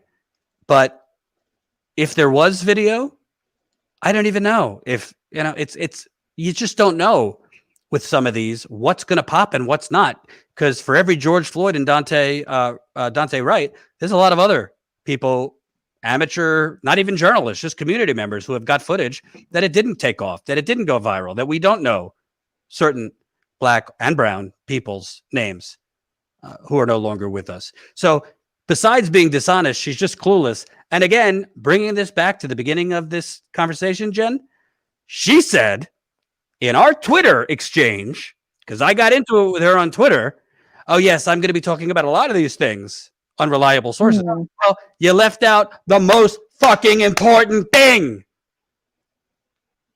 The police in Minnesota were stopping journalists, snapping their photos, and putting them in an app, which is a fancy word for a database. And you didn't think, as a journalist, that's kind of the most important thing to relate to your audience? I know that she knows it because I told her. Then I sent her the clip. I'm pretty sure Brian Stelter knows about it too, Mr. Reliable Sources. So here's two options, Jen. You pick which one is most likely. Either she just doesn't think it's that important. Actually, there's three options. She just doesn't think it's a gross violation of journalistic freedoms, so doesn't get it in there. Number two, she does relate it up the little flagpole, and the producer said, yeah, we can't fit that in, meaning we don't want that information out there. Or number three, she did what a lot of these fucking useful idiots do. She reached out to police for comment. They spun it whatever way they spun it. Just, oh, no, it's just notes. We're not keeping it in an app. And she took their word for it. It's like the CNBC reporter, Jen, when we broke the story of Pashawn Brown, a 38-year-old Black woman who worked at Amazon. Amazon had her and others literally administering COVID nasal swabs, literally conducting testing, not doctors, not nurses, just workers. Amazon had them doing the testing. She suddenly dropped dead in January. We don't know of what. Horrible. We don't know if she had COVID or whatever. My tweet, I don't know. My original tweet on it got like almost 10,000 retweets. CNBC reporter reaches out to Amazon for comment. Amazon says, no, she wasn't testing. CNBC reporter says, hey, thanks for the information. Case closed. She was testing. I got it confirmed, but this idiot at CNBC just reported whatever Amazon told her. Just like, I don't know. I can't speak for Sarah Seidner. I don't know if she asked the police department why they were doing this and got an answer that she just bought.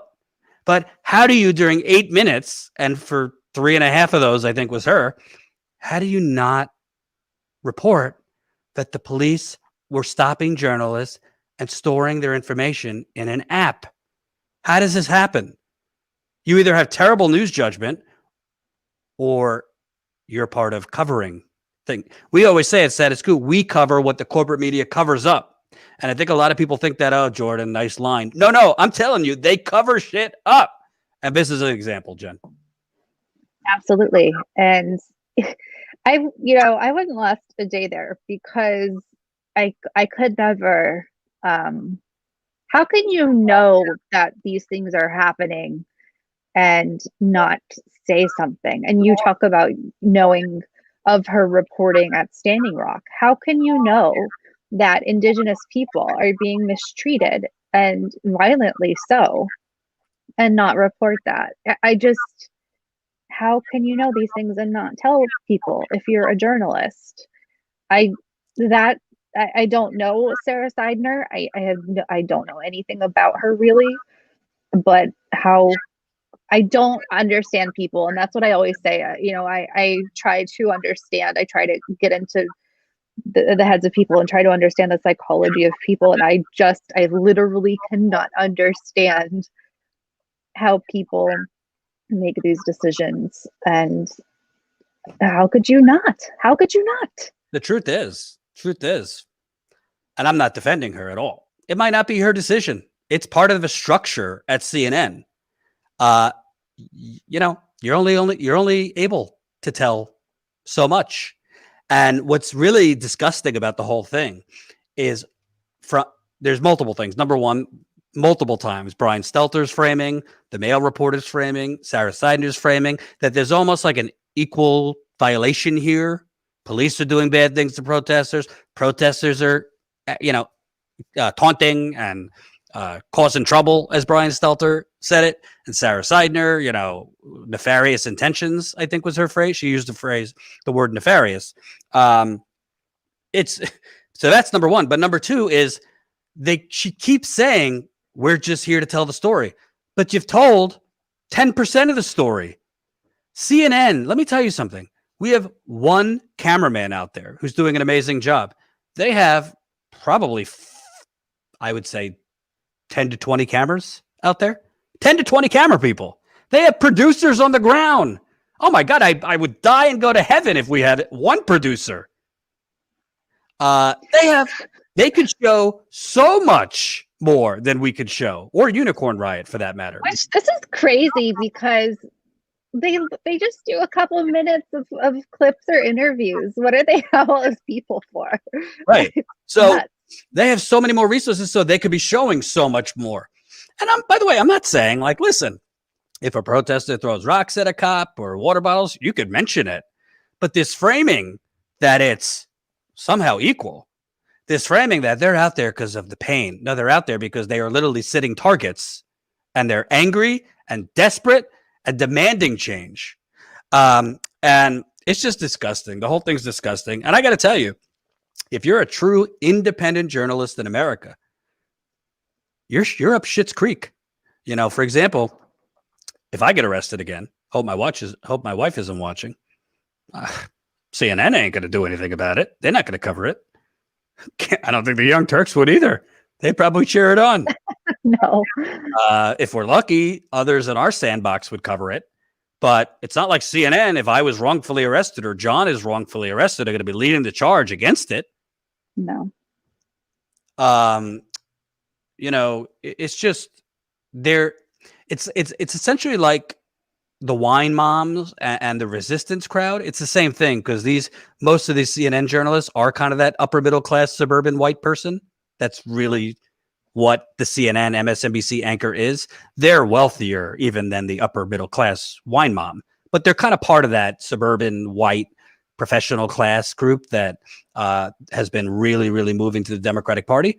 But it's all selective. Trump putting kids in cages, Trump separating people at the border, tyranny, horrendous, awful, un-American. Biden doing it slightly less. Well, he's only been in there a few months. It's not as bad as what Trump was doing. All of the caveats, all the benefit of the doubts. Same shit with, Biden's keeping the Dakota Access Pipeline going, even though he promised the tribe that he would pull back.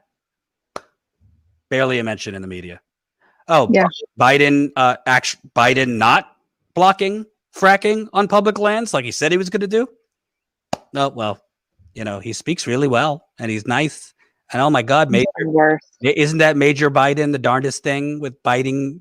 Biden's dog is biting people. He apparently lost in his vernacular a public option, which he ran on, but don't hear anything about the public option. It's all selective outrage and selective ignorance. Selective outrage and by the way, they should have been outraged about Trump, but it's all selective outrage. And Brian Stelter will always be outraged if it's a CNN producer being wrongfully targeted or a Washington Post reporter. If it's me, if it's John, if it's Unicorn Riot, I think Unicorn Riot's camera was damaged the other night or something. They do good work too. They're based in Minnesota too. Can't be bothered. Oh, they're storing journalist photos and apps. Yeah, that's interesting, but we just couldn't fit that into the 8-minute segment. Unbelievable. Jen, I have an announcement to make. Okay. I'm excited. A new Status Quo member. Welcome to the party, Susan. Yeah, Susan. Let's see if we're updated here. Are we updated? Wow, 1,834 members, Jen. 1,834 members. You see it right there on the screen. So we're 66 members away from 1,900. And I really, I don't know if I'm thinking too big, but I kind of think we could get to 1,900 while John's still there. I think we can. Somebody asked, how long is John going to be there? As long as you help us keep him there. Closing arguments today in the Derek Chauvin trial. We expect a verdict this week. I think regardless of the verdict, whether it's guilty, I think it is going to be guilty, but it's America, so who the hell knows? Even if it is guilty, I think there's still going to be protests. I think the Dante Wright protests will continue. So yeah, fund us. Statusquo.com/join. As Jen already said, you get great bonus content as a member. You get access to our Discord, which is members only. You get access to monthly members call, which we still have to do our call for this month, behind the scenes videos and other great stuff. And you become part of the community. And if you think Jordan gives you the behind the scenes here and now, he really gives you the behind the scenes on the members calls. Oh boy, too much on the members. Gotta see my problem. So Jen, before I want to play a couple powerful clips. So if you haven't seen, John's been doing great work. Let me play a clip from John's interview with Dante Wright's best friend, which John got yesterday while he was covering a protest outside Minnesota Governor Tim Walz's mansion.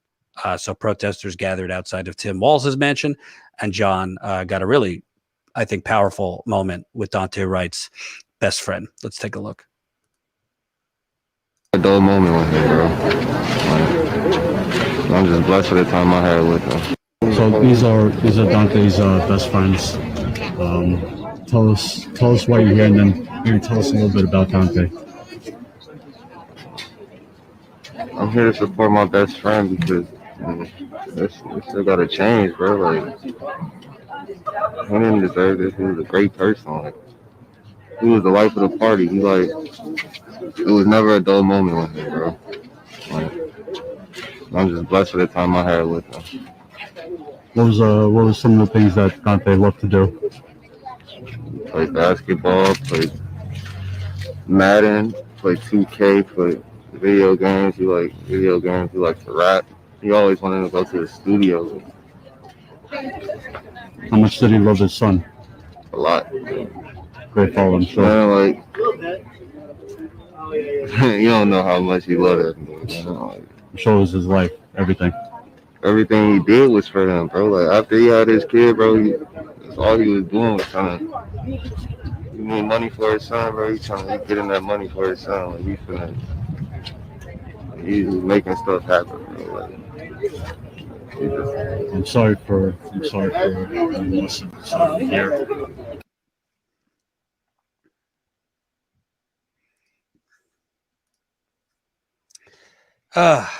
You could hear it just, I don't want to say like defeated, but just the soul crushed of losing his best friend. The other element, which is that Dante, I mean, people, I guess, lose sight because he was only 20, but he had a son. That by all accounts, he was obsessed with his son and loved, just great father. And, he's a kid. So to have a kid at that age is tough for anyone. But by all accounts, he moved heaven and earth to provide for his son. And just to hear the pain and just like regular things like played video games and basketball, like to rap, the senselessness of this is really highlighted, I think, in that clip. Yeah. I want to play another one from today because John was live before us. And this is kind of just real and raw. And I think Status Quo is really great at just showing you real, raw clips, which goes back to CNN because CNN really wouldn't. CNN tries to pre-screen people before they put them on camera to know what they're going to say. We do the opposite. I never know what anyone's going to say.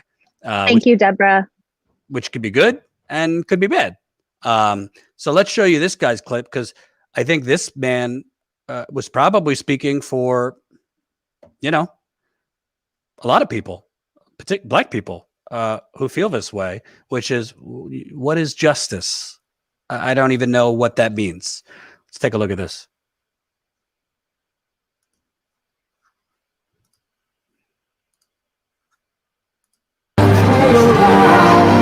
It's been a long yeah, no problem. Yeah. Just tell me what you hear and what you think. You know what I'm saying?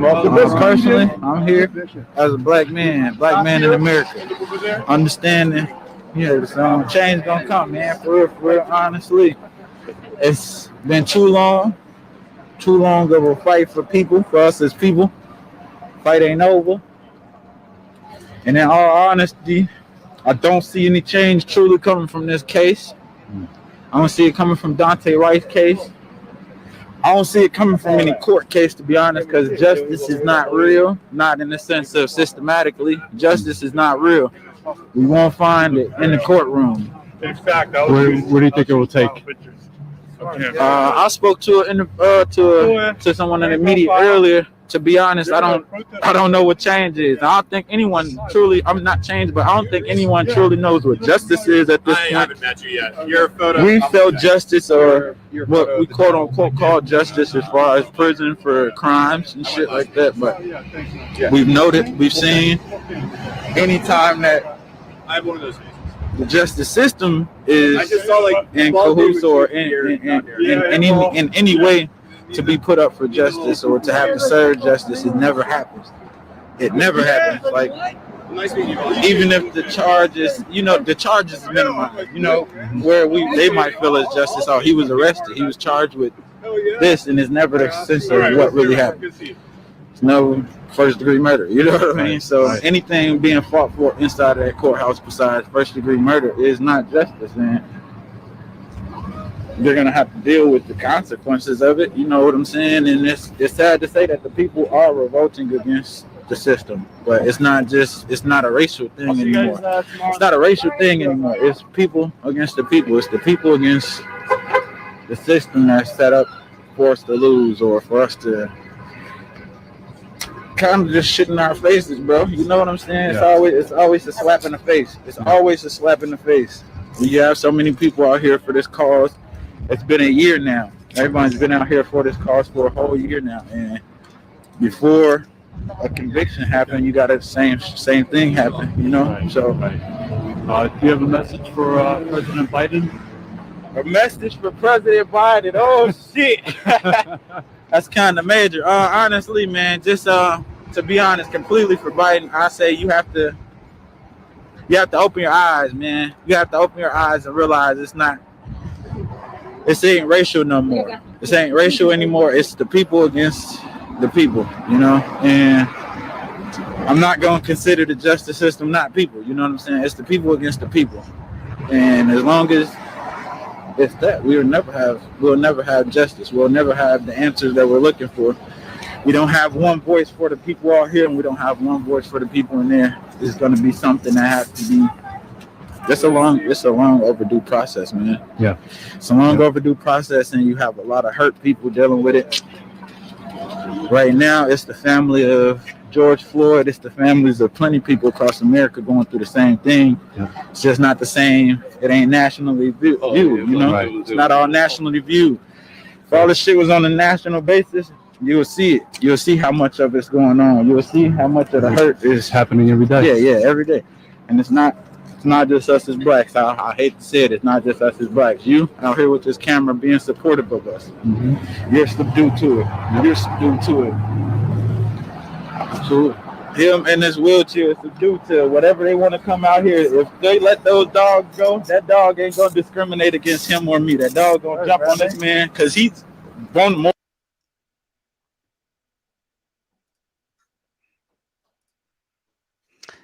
I thought that was a really raw, honest, and real talk representation. Yeah. I mean, we're two white people. We can't speak for black people, but Right. I could speak for what I've seen. And number one, Dante's mother has said it best. There is no justice. My son is gone. So there's no justice. There's accountability.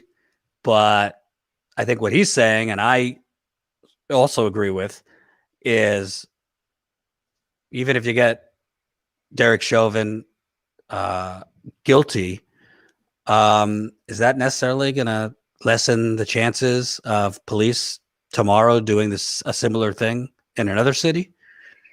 We're not even getting into the underlying rot of the system. Right. These communities that police are targeting, over policing. Black people I've spoken with all over this country who literally say, yeah, I don't drive in that neighborhood. I'll be pulled over. I don't shop in that neighborhood. We got food deserts in this neighborhood. I mean, it's not just that they're being hunted in the life or death sense. In a lot of most of these communities, it's just a tale of two cities. It's the gentrification. It's the economic gentrification, which I call economic terrorism. I think gentrification is a very vague term that kind of makes people snooze when they hear it. Economic terrorism is what gentrification is. There's very little opportunity in these places for black and brown people, even poor white people at this point. The media is already starting with this. Oh, the economy is rebounding. Yeah, for who? For who? A lot of jobs are coming back that are poverty wage jobs coming back, restaurants, bars, things like that, but not like sustainable living wage jobs. But what he said, I think it was so powerful because it's like, I don't think it's defeatist. I think it's real. Like justice? I don't know how do you change a system that's built on white supremacy, a gilded age economically, and racism? How do you change that? Right. I don't know. Yeah, I don't what do you even say. I agree with you. That was a really raw interview. It speaks for itself. Absolutely. And hold on. I didn't make sure I didn't miss anything. And by the way, we did miss someone who signed up. We didn't say their name. I think we said Susan twice. So we missed Koo, K-O-U. So welcome, Koo. Why isn't that showing up on my end? Okay. Welcome. Welcome to the community, Koo. We appreciate it. So what are we at? 1,834? Yeah. Okay. So we're still at 1,834. Let's get a couple more of you stragglers in if you can before we get off. Sign up, statuscoup.com/join, statuscoup.com/join. By the way, if you don't become a member for me, if you don't become a member for John, do it for Jen. She is putting on a happy face, but Jen's got a fever and Jen's sick because she's been struggling because she's got COVID long haul from doing journalism. So she's, not asking for a pity party, but she's sick. You could tell the longer we're alive, she fades. And that's what COVID is. It's a devastating autoimmune illness that if you're lucky enough to live, it could really fuck you up. So definitely realize Jen is pushing through, not like a little minor cold, but severe autoimmune problems. I want to show one last clip because this, again, you will not see this on CNN. Here's John earlier today talking to a wheelchair-bound man. Let's take a look.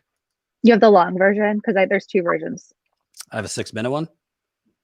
I just want to make sure you have the long one because it cuts off too soon on the other. All right, here we go.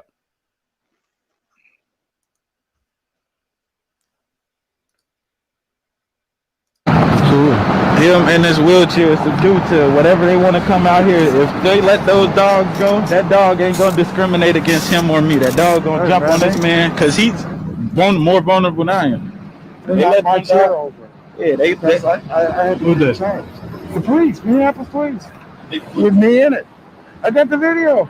When was this? 3 years ago. It's one of the reasons why Hennepin County is the state of Minnesota is suing retroactive 10 years on police brutality in Minneapolis. And mine covers that time frame. I'm one of many African Americans that have been abused by the police. I can show you the video. I went to trial and it was thrown out. There's no discrimination. They didn't give a damn that I was in a wheelchair. They didn't. And I was actually moving away from it. They asked me to leave. I had to charge my chair because I had to go out to Brooklyn Center and catch a bus. And the place that I went to was a county facility that was supposed to help people in emergency situations and in climate weather, particularly people who are disabled. They refused, and I said, well, go ahead and call the cops. Let them come. They had hired a rent-a-cop who told me to get off the premises, and then I'm leaving, and he knocks my chair over as I'm going out the door, and it's on film. And what did he say when He walks around, watches me for another 22 minutes on the ground, offering me no help. Jeez. And then charged me with trespass and disorderly conduct. They lost. The judge threw the case out because the prosecutor refused to prosecute it and had it stricken from the court trial calendar when they saw the video. Because I told my attorneys, subpoena the videos from the building. And I subpoenaed the videos just like what happened in the Floyd case. And when they saw the videos, they said, oh, hell no. You know, and it's a damn shame that you have, that's the only way you're going to get justice. So here it is.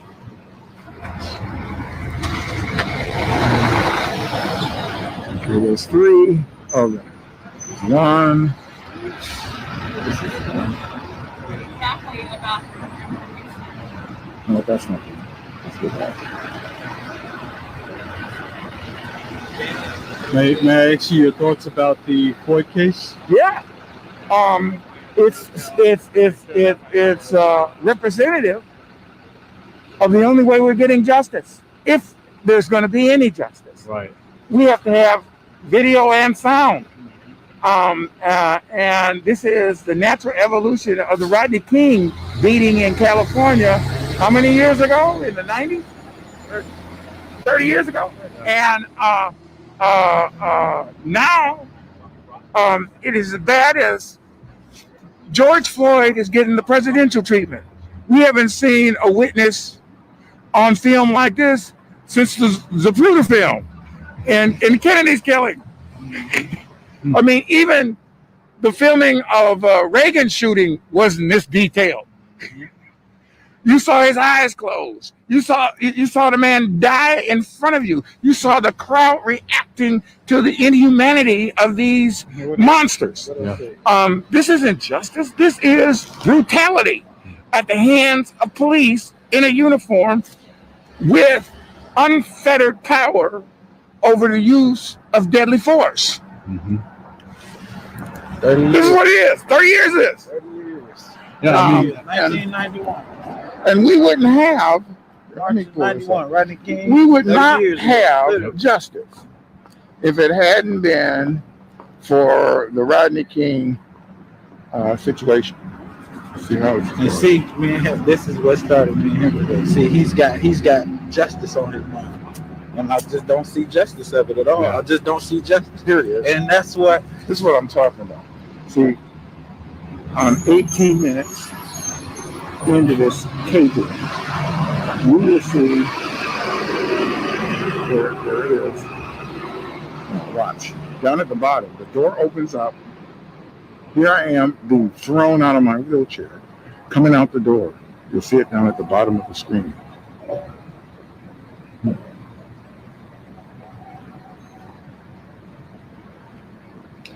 Oh, stay tuned. Here it comes. Here it goes. The door's opening. Here I am, right there.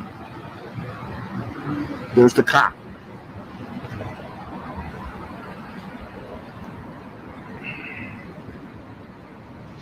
Doesn't even try to help you up or anything? No, he wasn't trying to help. Here I am talking to him. No help. You see an ambulance pull up 22 minutes later. Wow. 22 minutes later. I'm in my wheelchair. And if it wasn't for this film, I'd have been convicted of disorderly conduct and trespass. And all I needed was a half hour, which would give me a half charge in my chair to get me home. And the policy of the state is not to leave people in peril. And temperatures this cold, you're outside. So what they would do is, if the cops would have came, they would have ordered a Metro Mobility bus to come pick me up from point to point. But this officer didn't do that. He decided to assault me and leave me in peril. And I couldn't leave my chair because your medical insurance covers it. It would be stolen and I wouldn't get another one. So I couldn't even go in an ambulance to the hospital without the risk of not having the ability to move around. You mind if I get your name and your name possibly? Michael Jones. Michael Jones.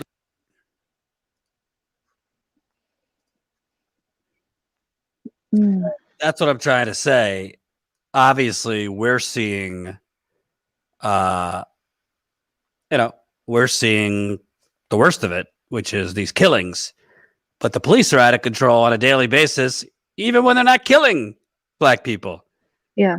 The threats, attacking a guy in a wheelchair, For trying to charge his chair so he can get home. roughing up like black kids that are playing on the corner. I mean, we see this stuff all the time, and God knows how much we haven't seen. Yeah. It's a culture indeed, and it is terrible. And you always want to say, let's not blanket every single cop or every single whatever person on Wall Street or whatever. But at the end of the day, this is not bad apples. This is an entire bad lot. This is a corrupt system, and it's a system based on a power complex, a white supremacy complex, and training will not save us. You can't train that kind of brutality and viciousness out of somebody. I said when Jen and I interviewed Alex Salazar yesterday, who is a former LAPD narcotics officer, I think you need to get psychologists and psychiatrists in every police department in America. On the number of contact tracers we have right now for COVID, you need contact tracers going in police departments, doing from head to toe evaluations mentally, and literally getting rid of a significant portion of the police force who, if they are thoroughly tested for mental illness, not that, there are certain mental illnesses that are fine, but I'm talking, PTSD, abnormal fears, racism, white supremacy, racial bias, you name it. They should not have a gun. And they should. Alex Salazar had a great, idea yesterday is right now have every police officer write an essay about racism. And those who throw a fit or will show their views, bye-bye, Yeah. Yeah. It's a good point. So anyway, Hope everybody enjoyed the rants and the information. Those clips, we got plenty more where that came from. We don't know what's happening there tonight. If something's happening there tonight, I'm sure John will be live. Tomorrow, John told us, is going to be very busy. So make sure you're on our text list so that when we go live, you know that we're live. You can join our text list by texting COUP to 370-370. That's 370-370. Type in COUP, COUP. That way you'll know when we're live, because YouTube, it's maybe a 20% chance they'll notify you. So yeah, get on our text list. As I've been pushing extensively during this broadcast, definitely consider signing up. statuscoup.com/join. statuscoup.com/join. Just $5. Do it for the sign. Do it for the sign. Just $5 a month. Very, very important. It's not cheap. It's not cheap to keep John out there. But you know, we gotta fund this journalism, this important journalism. So $5 a month, status coup. There are other levels too. You could contribute more. But our lowest level, $5 a month. You get access to our Discord, as well as our members call, which is once a month, and other behind the scenes content. We really appreciate all our members. We're at 1,834 right now. Would love to get closer to 1,900 while John is on the ground there. Thanks for being a trooper and getting through this, Jen, because Jen, unfortunately, is still very much sick. Put me back on. We appreciate it. Yeah, thank you all for your kind words and everything. And thank you, Bren R. Thanks for the reporting, mate. Yeah, and thank you for your super chats and your joining as members, etc., etc. You guys again are the reason that we're able to have John out there, and he's doing phenomenal work. So definitely keep up with us. We're on Twitch. Shout out to our Twitch viewers. If you are not watching us on Twitch, please follow us there. Create an account if you aren't a Twitcher yet. Twitch.tv/statuscoup. Subscribe to us on YouTube if you are currently watching us on YouTube. You can also follow us at Status Coup everywhere else. We're posting clips everywhere. And yeah, we're seeing growth on all of our social channels. So thank you, everyone. And it's due to this reporting, this incredible reporting that John is doing. And spread the coup, spread the word. Word of mouth actually matters. So tell your friends, tell your family, even your right-wing uncle, your neoliberal auntie, check us out. You might be surprised. Even if you're not a hardcore progressive, there are things for everybody here. I think most people appreciate just real talk. We get people saying all the time, "Hey, Jordan, I don't agree with you on everything," but we really appreciate the passion and the authenticity and the work being on the ground. Because we go and cover these things in many other cities when CNN is not there. Where I got arrested in St. Louis a few years ago covering a Black Lives Matter protest, CNN wasn't there. No national media was covering it, even though there were protests for like 60 days straight in St. Louis after a black man was murdered by a white cop. So thank you for watching. We don't know if John will be live tonight, but that's why you need to be on our text list. If he is live, you will get a text message that he's live. Yes, it's often last minute that, you never know what could happen. The cops could start going nuts again, or something could happen. Tomorrow's going to be jam-packed. So it's always a surprise. So definitely be on that list so you know the minute that we're live. COUP to 370-370. Yeah, and I could tell you from experience, like a lot of times you think a night's going to be quiet and you're like finally resting after you've been live 5 nights in a row. And then you get a text like shit's going down and like not quiet anymore. So you just never know. Or you could think shit's going to go down and you get there and it's kind of, not big, but you still shoot anyway. You still go live. So you never know. That's why you got to roll with the coup. statuscoup.com/join. We will see you possibly later tonight. If not, definitely tomorrow. Peace, peace, peace. Bye, everyone. Thank you.